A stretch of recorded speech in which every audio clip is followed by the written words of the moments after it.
González y estoy en la Clínica de las Emociones, lista para tener un espacio contigo.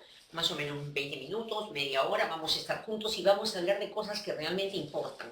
Tú sabes bien, y yo también, que cuando uno está mal con el motor del alma, todo se ve horrible. Y lo que queremos es estar bien por dentro, que la vida la veamos bien. Y cuando nos va mal es porque hay algo que ajustar, es como un motor, cuando empieza a sonar el carro, cuando se para hay que arreglarlo, y todo se puede arreglar. Como siempre, los días viernes estoy con el doctor Rubén Tai. Él trabaja aquí en la clínica, es un terapeuta importante con una experiencia enorme.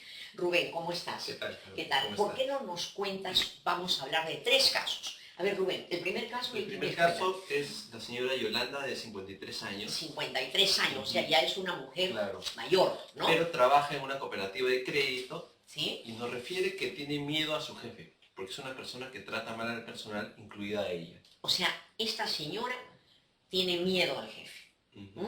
Y esta emoción, Rubén, ¿es por el jefe o de dónde vendría? No, esa es una transfer. Yo transfiero emociones que he sentido de niño a las figuras de autoridad cuando soy adulto. O sea, de pequeña yo tenía miedo a una autoridad, que podía ser padre o madre. Padre o madre. Entonces después es como que yo te paso esto, como Claro, un pase. claro. Eso se llama transferencia. Pero ella no se da cuenta que tiene esa emoción. De repente aparece el jefe, grita y en ese momento se le despierta, o ella está todo el tiempo con el miedo que se le nota.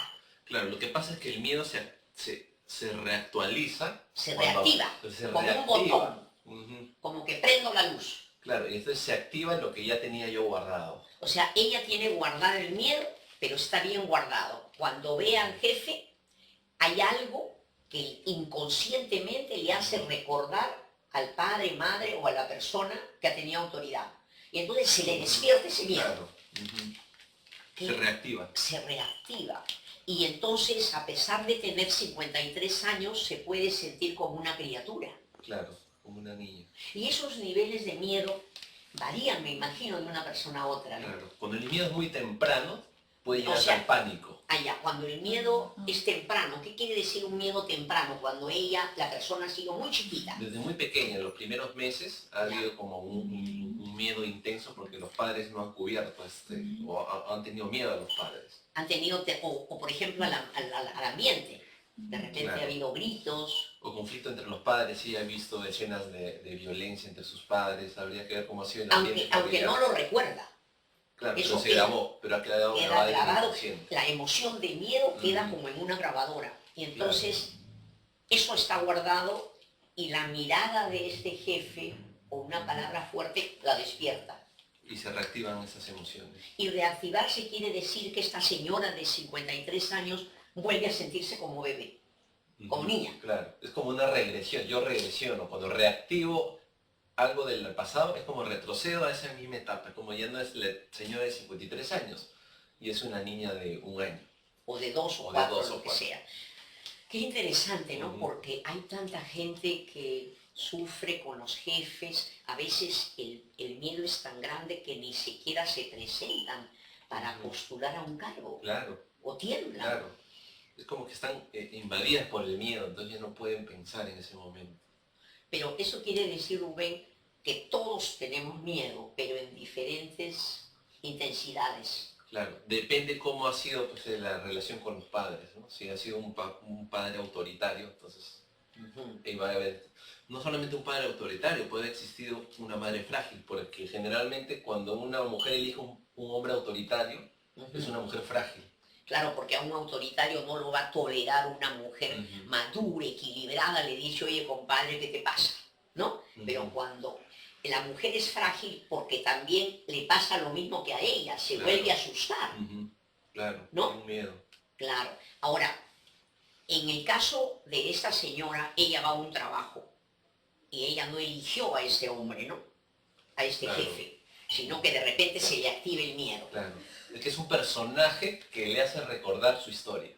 Es un personaje que le reaviva y le hace recordar su historia. Es como que en ese momento el jefe ya no es el jefe, es el papá o mamá. Claro. Ya. Y esto es importante porque tú me decías de que Si, por ejemplo, ella tuvo un padre autoritario, entonces quiere decir que la madre permitió, porque si no le hubiera puesto un pare. Claro. Entonces la madre permitió, por ejemplo, y quiere decir que la madre se asustaba. ¿Quiere decir que a la madre le pasaba lo mismo que a ella con el jefe? Probablemente, ¿no? Claro, se repite también, porque se ve que es una mamá asustada, ¿no? Pero la mamá, ¿por qué se asustaba con el papá? Porque también regresionaba como ella con su jefe. Igual. Qué interesante, porque entonces cada uno de nosotros podemos investigar en nuestra familia, porque muchas veces le decimos, mamá, tú te dejabas avasallar por mi papá. No, ella se asustaba, ¿no? Y se quedaba petrificada, como cuando una niña se queda tiesa frente a una madre autoritaria, ¿no? Qué interesante. Entonces, la señora Yolanda tendría que ver qué le pasó en su historia, quién la asustó, ¿no? Ese es el origen, primero tiene que saber. El origen. Qué interesante, porque cuando se dan tips no sirven de nada. Señora, póngase fuerte, no se ponga así, no. Pero qué interesante, porque en el momento de lo que tú dices, si yo soy la señora Yolanda, cuando me asuste el jefe, yo tengo que pensar, no es el jefe, es mi papá. En ese momento, cuando la señora Yolanda logra, en el momento del miedo, decir, esto es mi papá, el miedo se va. Porque cuando uno piensa, ya no existe la emoción. Se disuelve la emoción, ¿no? Como el pensamiento disuelve esa emoción. El pensamiento disuelve la emoción. No es lo mismo decir, qué miedo el jefe, ni cuenta me doy, a que yo diga, momento, estoy asustada como niña, y esto es por mi papá. Claro que no porque le decimos esto, ella se va a arreglar, ¿no? Tendrá que necesitar muchas veces repetir esto. Para que se quede grabado emocionalmente lo que le hemos dicho, ¿no? Tiene que ser una terapia sostenida en el tiempo. O sea, una vez usted sabe, entonces va a decir, cada vez que me desmayo de miedo es por mi papá, pero eso no cura. Lo que va a arreglar es cuando eso que le decimos, que dice el doctor Tai, se grabe en el alma, no en la cabeza. Y para eso necesitan muchas veces. Qué interesante. Se llama internalizar. Interiorizar. Interiorizar. Cuando se interioriza, entonces apenas viene el jefe, usted dice, ¿qué le pasa? No es mi papá. Se le ve el miedo. Ahora, ¿qué pasa, Rubén? Una pregunta. ¿Qué pasa cuando una persona como el jefe ve que tú te asustas, que se asusta Yolanda? ¿Qué se le despierta a él? ¿Puede ser que se ponga más prepotente o qué? Claro, porque también el jefe tiene una historia, ¿no? También es importante. El jefe también no es que es un poderoso. Vamos a conversar con el doctor Tai. ¿Por qué este jefe? Porque uno lo ve poderoso como el padre o madre, pero hay que ver su historia. Porque, por ejemplo, él puede haber tenido un padre autoritario. ¿Y por qué la señora Yolanda con un padre autoritario se asusta? En cambio, el jefe se pone bravo. ¿Por qué? Claro, porque el jefe se ha identificado con la persona a la que le tuvo miedo.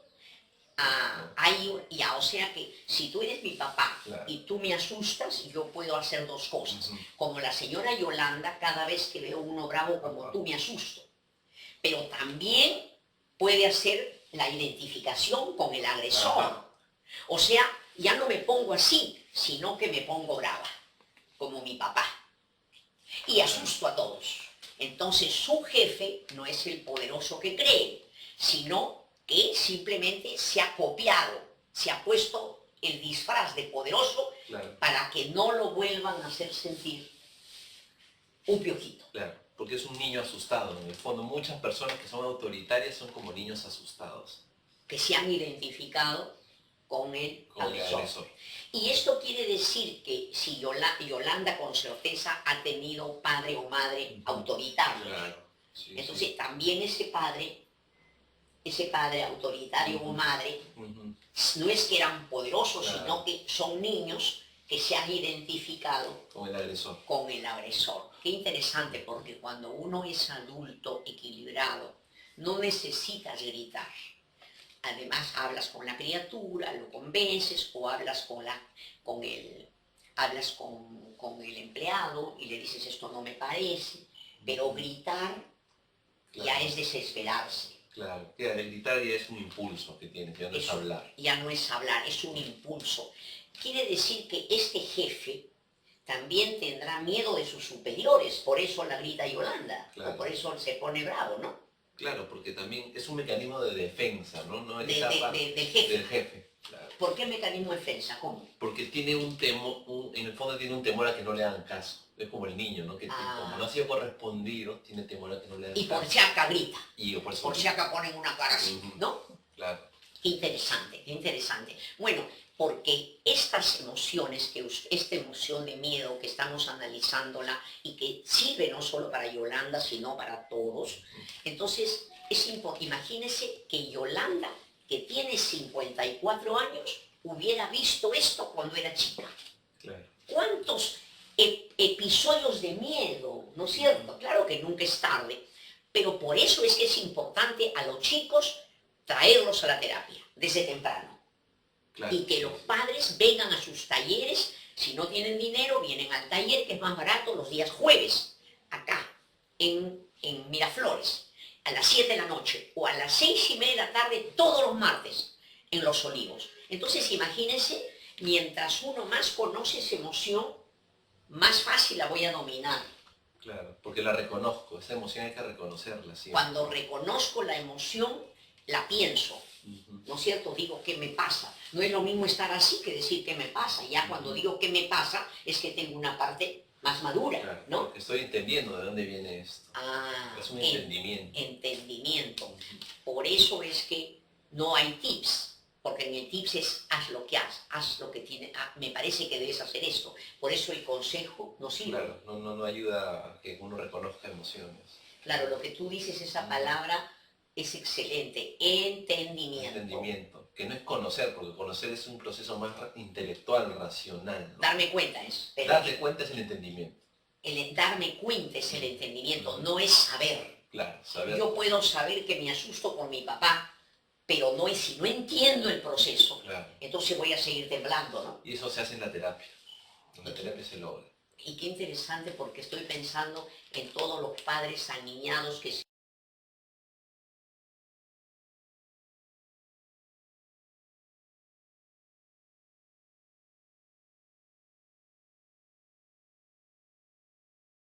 desesperan y crean hijos asustados, ¿no? Claro.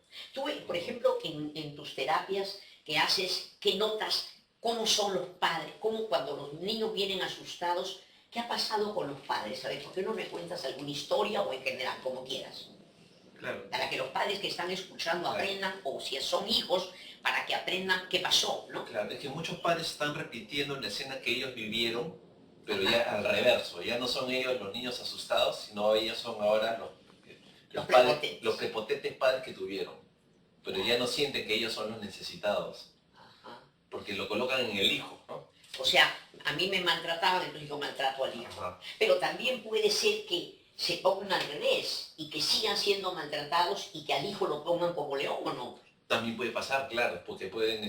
O sea, o yo hago que mi hijo lo humillo como me humillaron, o hago que él me humille. O algo que y transformen el hijo más bien en el padre, inconscientemente. O sea, como estoy acostumbrada a ser víctima, entonces le permito. Claro, porque hay muchos padres que inconscientemente transforman en el propio padre al propio hijo. Y ¿Cómo es eso? Transforman al propio hijo en el padre, es decir, ¿Cómo así? cuando le tienen miedo al hijo, cuando no pueden ponerle normas al hijo, entonces se someten al hijo. Y hay muchos padres que inconscientemente se someten al hijo porque en el fondo están asustados. Pero también están asustados, pero ellos por su padre habrán sentido odio y tienen miedo de sacar todo ese odio, claro. Entonces se hacen las víctimas. El otro día yo vi un caso de una señora que cada vez que la hija le pedía cosas, le daba. El marido, que era un fresco, sacaba créditos, le daba. Ella le daba, trabajaba. Cada vez que quería plata del marido, que le decía, necesito, y ella volando. Había sido huérfana, entonces no quería que todos la quisieran. Y mira lo que hizo.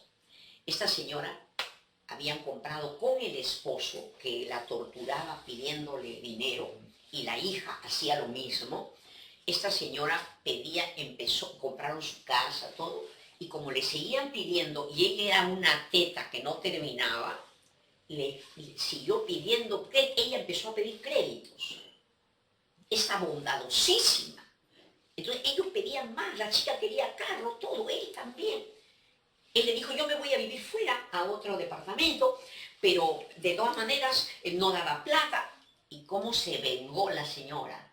Esa bondadosa tenía odio. Pidió créditos y un día fueron y los sacaron de la casa. Los dejó sin casa la señora. Así sacó el odio, la agresión. El odio, tanto la molestaban, aparecía como buena, pero llegó un día en que le remataron la casa. Y cuando fueron a decirle, pero mamá, pero si usted me pedía, ¿de dónde iba a sacar? Fue su venganza por no poner límite. Claro. ¿No? Bueno, vamos a ir a una pausa y regresamos en un instante este día con el doctor Tai, que nos va a... ¿De quién nos vas a hablar? Vamos a ver el caso de una madre preocupada por su hija adolescente. Preocupada por la hija adolescente. ¿Y cómo se llama? Vivian. Miriam. Vamos a ver Miriam y si tenemos tiempo para hablar de Susana. De Susana. Miriam y Susana vamos a ver los casos, pero este caso te cae porque tú has sido adolescente. De todas maneras nos cae todo. Todo lo humano nos pertenece. Vamos a una cosa. Una hija adolescente está muy preocupada porque su hija se autolesiona desde que tiene 11 años. Lleva tratamiento psicológico, pero igual nos solicita ayuda. ¿Cómo es autolesiona, Rubén? ¿Qué hace? Puede ser que se hagan cortes. Que se hagan ¿no? cortes. Se hagan cortes en los brazos, generalmente. Que no es suicidarse, ¿no? No es suicidarse. No es cortarse la vena, sino es dañarse nomás. Depende del caso, del grado de carencias emocionales que tiene la persona. De la gravedad del caso. De la gravedad del caso. ¿no? En este caso hay que ver porque la mamá está muy angustiada, a pesar de que lleva tratamiento psicológico. Habría que definir, ¿no? Porque el tratamiento psicológico no es distinto a un tratamiento de psicoterapia. Claro, es diferente. Que sea psicológico. Nosotros creemos en la psicoterapia, ¿no? En ese entendimiento. De repente no avanza mucho, de repente le dan consejos, no sabemos cómo es. Es diferente psicología terapéutica que solo psicología, ¿no? No sabemos. Pero la señora está nerviosa. Está angustiada también. Pero yo pienso, Rubén, que esta chica que se corta no viene del aire ni ha caído de Marte. Ella ha sido fabricada. Claro. Entonces, ¿qué le podríamos preguntar a la señora? Claro, habría que ver pues qué relación ha tenido con su hija, cómo ha sido esa relación desde que ha sido niña, no desde los 12 años, no, desde que ha sido muy pequeña. Claro, porque alguna vez yo leí que cuando la chica siente un dolor horrible, porque ponte no me quieren, es tan terrible que mejor me corto para que el dolor se vaya al cuerpo. Entonces, ¿qué ha pasado? Habría que preguntarle, no le podemos dar un consejo así, pero también en tu experiencia, cuando se trata a un adolescente, ¿qué pasa con la madre? Porque es como que esta pintura la he hecho yo, fea, viene el psicólogo para arreglarla. Pero si yo sigo ahí, seguiré manchándola. Claro. ¿Qué tienen que hacer los padres? Porque ellos también han participado en esto. Claro, tiene que ver con cómo ha sido la relación de esta madre con esta niña. Porque en los casos que yo he visto de chicas que se autolesionan, en realidad son madres que están muy apegadas a las hijas, pero como que las mamás se sienten solas y se sienten que las hijas lo tienen que acompañar. Ah, o sea, pero también eso es inconsciente, sin darme cuenta, estoy detrás tuyo, pero resulta no es que porque te amo tanto, sino porque me siento sola y tú eres mi razón de vivir. Y generalmente pasa que sustituyen a la pareja, a la hija. Cuando la mamá se siente sola y no hay una relación de pareja, entonces la niña carga con todas las angustias de la mamá. Y cargamos con las angustias de la madre. Y la angustia se transmite, ¿no? Claro. Yo puedo estar quieta, anda nomás hija, pero la voz, se transmite la emoción, ¿no? Entonces creo que la primera cosa sería que la señora analizar por qué la hija se corta. Ahora, ¿qué sufrimientos ha tenido? No dice si hay padre, nada. No dice nada, solamente está desesperada y dice que está pasando por difíciles momentos. ¿Tú qué le preguntarías si la tuvieras acá, a la señora? Bueno, lo primero le preguntaría, ¿y cómo ha sido la relación con el padre? Porque no se menciona al papá. Ajá. Porque hay algo que está ausente y no se habla del padre. Habla como que la mamá y la hija están solas. Ajá. O no es importante porque no dice, como en otros casos, ella es muy pegada, es igual que su Claro, papá. Entonces, quizás esta niña tiene sufrimiento, la habrán abandonado, ¿no? claro. El padre, ¿no? Ujú. O Y, habrá otros hermanos también. sí, pero generalmente es porque el padre está ausente, ¿no? Ahora, En la el chica que adolescente, sí, cuando el padre te quiere, te hace sentir una reina, tú te sientes poderosa. claro. Si no hay una desilusión muy grande, entonces las chicas que se cortan también es como una manera de desfogar su rabia porque el papá no está. Que el papá no ha estado. Hay una Ajá. desilusión de la niña con su papá. Ahora, un papá estar quiere decir ser fuerte, porque también puede ser que esté, pero se Claro, ha ido lejos, o es un niño que la madre lo domina. también. Y la esposa hace papel de madre del esposo. Ah, bueno, entonces el mensaje para ella, ¿cuál sería el mensaje? Primero que vea cuál ha sido su participación de la madre con la hija, que inconscientemente puede haber ocasionado este problema por sus propias dificultades emocionales que ha tenido la mamá. O sea, le ha transmitido, le Le ha ha contagiado. transmitido. Y la madre tiene que explorar también cuál ha sido su historia de niña, de la Claro, propia porque madre. todas las madres queremos a las hijas y los padres. Nadie quiere hacer daño, pero lo hacemos porque le transmitimos las bacterias emocionales, las emociones feas que nos despertaron los Claro, padres. incluso se ve que no hay con mucha fuerza emocional en la mamá, porque nos dice que Sí, todo esto la tiene muy mal. claro, Es no como hay si una estuviera madre hablando de fuerte. ella misma, Claro, que le tiene mal porque interiormente no se siente bien la mamá. es como pesimista, Es como débil, pesimista, y débil. quizás le ha pasado la debilidad, la actitud tendría que ser diferente. Claro, Hay una realidad, la chica está mal, esa es la realidad. Pero si el psicólogo no le resulta, pues lo cambia. Y usted venga a los talleres que tenemos, ¿no es cierto? No sé dónde vive, no dice, ¿no? no dice nada. Si Solo... vive en Los Olivos, estamos los días martes ahí. Vaya y presente su caso a las 6:30. Cuando no hay dinero o no hay cultura, porque no hemos aprendido todavía, no hay costumbre de seguir una terapia, vamos a las terapias grupales y ahí no le van a exigir hablar. Si quiere habla, si no, no. Usted habla si quiere y presenta su caso. Y no es que le van a dar en una sesión, Claro, muchas sesiones hasta que usted se vuelve como una terapeuta, ¿no? claro. Porque qué curioso lo que dices, ¿no? Que no habla del padre. Y el padre es quien hace sentir. A veces puede ser que hayan tenido hermanas mayores y ella es la última. También, No claro. sabemos. No nos ha dicho si la señora trabaja, Claro. si no trabaja. No, señora Miriam, así mágicamente no. La magia no existe. No existe. Acá hay una chamba por hacer. Chamba en usted y en ella. Pero los resultados van a ser buenos. Cuando hay esfuerzo, siempre es bueno, ¿no? Claro, es la fuerza la que tiene que transmitirse en la Es la terapia. fuerza que tiene, hija, vamos a salir del problema. Yo también me angustio, pero vamos a salir. No decir no me angustio, no. Yo me angustio también, estoy desesperada.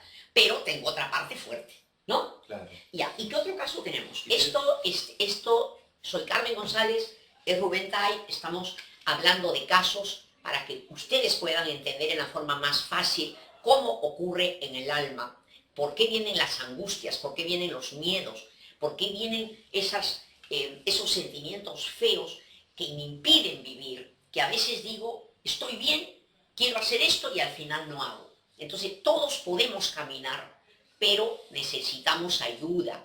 Nadie aprende. ¿Por qué? Porque no tenemos padres perfectos. O sea, necesitamos ayuda sí o sí. Y hay que hacerlo. Bueno, ¿y qué otro caso tenemos? Y bueno, Ahora, quería decirles algo. Que una manera de ir arreglándonos, aunque sea temporalmente, mientras hacemos la terapia que es más larga, es las flores de Bach. Las flores de Bach son esencias que traemos de Inglaterra, que son un montón, 30 y tantas, casi 40, y que las mezclan de acuerdo a tu caso. Estamos los días jueves acá, en Miraflores. Ayer estuvimos. Y el día sábado en nuestra sede que tenemos en Los Olivos, que la hemos abierto para todo el Cono Norte. Entonces ahí te estamos esperando. Los días sábados de 10 de la mañana a 2 de la tarde, ¿no? ¿Qué otro caso tenemos? ¿Tenemos tiempo todavía? sí, hay un último caso. Sí. ¿no? A ver, cuéntanos del último caso. 5 minutos. Nos queda todavía 5 Cinco minutos. minutos. Ya. Tenemos un último caso interesante, porque la Cal es la señora Susana. ¿Sí? Es una chica Susana que es interesante el caso porque al ¿Qué llegar dice? acompañada de su madre a un entierro, Cuando llega a su entierro, a o su- sea, a un entierro de la un madre. entierro de un Tercero. señor, Ya. comienza a sentir en el entierro comienza a sentir palpitaciones. Tenía ganas de hablar sobre ese señor que era el señor de la tienda, en donde ella compraba. O sea, va a un entierro de un señor de la tienda Sí. con su mamá y empieza a sentir palpitaciones. Qué interesante. ¿Y ahí? Claro.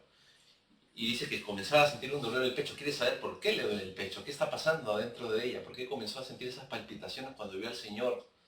¿Y qué más dice ahí? ¿Algo más que rescatable? Nada. No, dice que tenía ganas de coger el micrófono y hablar y decir que ese señor le ayudaba bastante en la tienda. Eso es lo que dice, como que... Como que lo quería más de lo que ella pensaba. Claro. Quiere decir que ese señor puede haber sido reemplazante de padre. De padre, porque parecería que está ¿no? Acompañada de la mamá frente a un hombre que era el señor de la tienda y que parece que estableció un vínculo con ella.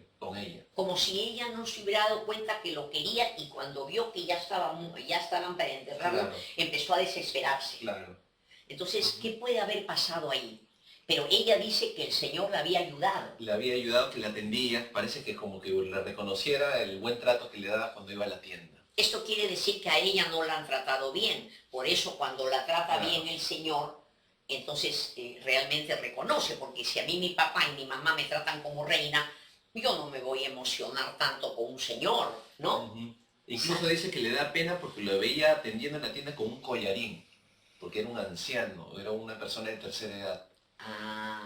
Entonces ahí podría ella, Uh-huh. ella ha tenido un cariño por él y una pena, pero que quedó guardada. Claro. Y esta pena sale en el entierro, pero esto podría estar relacionado con otra cosa, Claro. quizás con algún abuelo o algo. Claro, con una emoción intensa porque es como si no hubiera existido, cuando no hay un cariño de padre.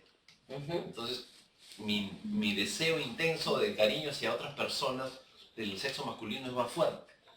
Cuando no hay padre, el deseo, el apego por los varones es más grande. Es más grande. Y le permito todo y por eso hacen lo que quieren y bailan en mi cabeza, ¿no? Uh-huh. Y digo que es que lo amo, ¿no? Ahora, ¿por qué el dolor en el pecho? Es como que esa emoción fuera muy intensa, demasiado intensa como para poder haber sido entendida. Entonces sale como síntoma.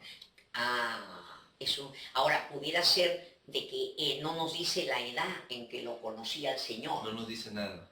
¿No? Era chiquita, quizás lo veía él con un collarín como minusválido y Claro. ella también lo quería porque a pesar de ser así, Claro. la ayudaba, la quería, ¿no? Claro, porque un cariño parece que como no hubiera sentido que recibía en su propio hogar.